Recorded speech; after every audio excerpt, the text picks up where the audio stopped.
I'm 32 years old and I'm from a town in Britain, in England, called Luton. And this town is one of the most diverse and multicultural towns in Britain. Yeah? Everyone I know are the sons of immigrants. Everyone. My mum was an immigrant. Yeah? A lot of my friends are black, but they're Christian. Some of my best friends at school were Muslim kids. Yeah? I never would be associated myself with neo-Nazis or anyone that's anti-Israel, anti-Jewish, any of this blatant racism. Yeah? I've grown up in a town where 30% of the town is now Muslim.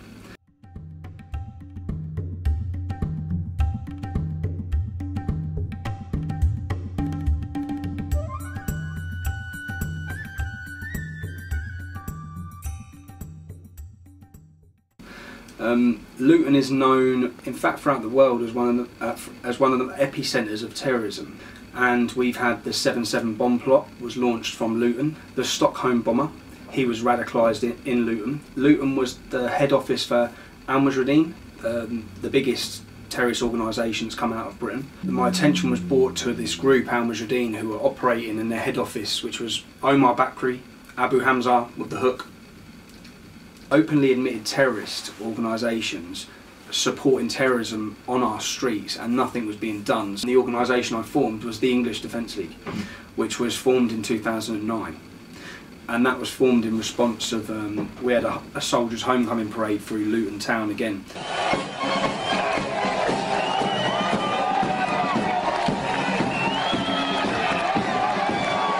This same group, al-Mujahideen, they were attacked, they were spat on, our soldiers' mothers were spat in their faces, they were called baby killers and murderers. When this Islamic group protested against our soldiers, they were not stopped, they were not searched, they were not hit with koshes. When we tried to walk through our town as members of our community in support of our armed forces, we were attacked by the police. We were attacked, they drew their batons on us, they charged us with horses, they put us up against walls, they put cameras in our faces, they stopped us, they searched us. All the things that they didn't do to the Muslim protesters. There was 3 people arrested. They were all white, they were all English, and they were all there to support their troops. There was hundreds of Muslims in the town, not one was arrested. The police didn't even look at them. The police had their backs to them, with their koshes out, aimed at all of the English. I've seen that all my life. I've seen a complete 2-tier policing system that has iron fists for our community and kid gloves for the Islamic community. If a Muslim politician stood up and said, we need to tackle all this extremism, no one says a word to him. If a non-Muslim does it, they're called Islamophobic and racist and extremist, so we feel treated second class. We have a system that oppresses us, and this group have now developed into the ideology and the mindset which we all now know as ISIS. The average person on our street was not aware of the threat that the rule of law is not implemented equally. So we do have laws that could prevent a lot of the things that are happening, but they're never implemented when it comes to the Muslim community, because they're always fearful of whether they'll riot or the way they'll react to the laws being enforced. So they're constantly pandered to.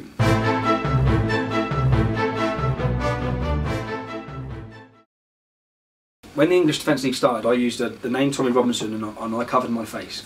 I knew I'd be the target of jihad. I knew I'd be the target of violent Muslims.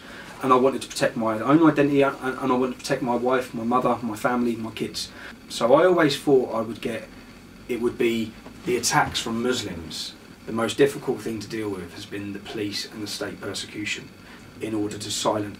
I never ever anticipated what the state would do to us. And I've spent 11 years trying to tackle and highlight what's going on in Britain. What we've successfully done was we politicised a generation of working class kids who have no interest in politics. But it's still important to connect with those people. I want to do it in a more democratic and political way. And the fallout for that, for me, was I was targeted by all the Muslim gangs. My house was attacked. I spent years then sort of in hiding. We was targeted by the police. In response to our walk in support of our armed forces, what the police did after that is they kicked off 13 of our lads' doors. Yeah, mine was one of them. So they come through and they arrested everybody. They gave them bail conditions. They didn't charge us not to enter the whole of the town centre for 3 months. They tried to do that to me. I wasn't there. I wasn't at home. And from then, I had arrest after arrest after arrest, with bail conditions after bail conditions after bail conditions. 30, 40. Unbelievable. In fact, majority of these times I was just released without charge.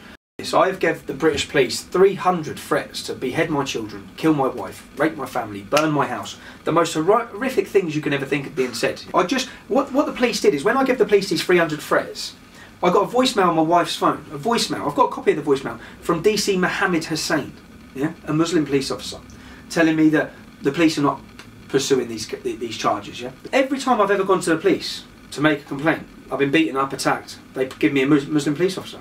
Just 3 days ago, another Muslim police officer. I've had a threat over these cartoons from another Muslim saying someone should execute me. They've sent another Muslim police officer. Yeah? Every time I get, there's only a handful of Muslim police officers in this police force. Every time they see me, I give myself the tag of enemy of the state. You love your country and your country hates you back, and I can't believe it.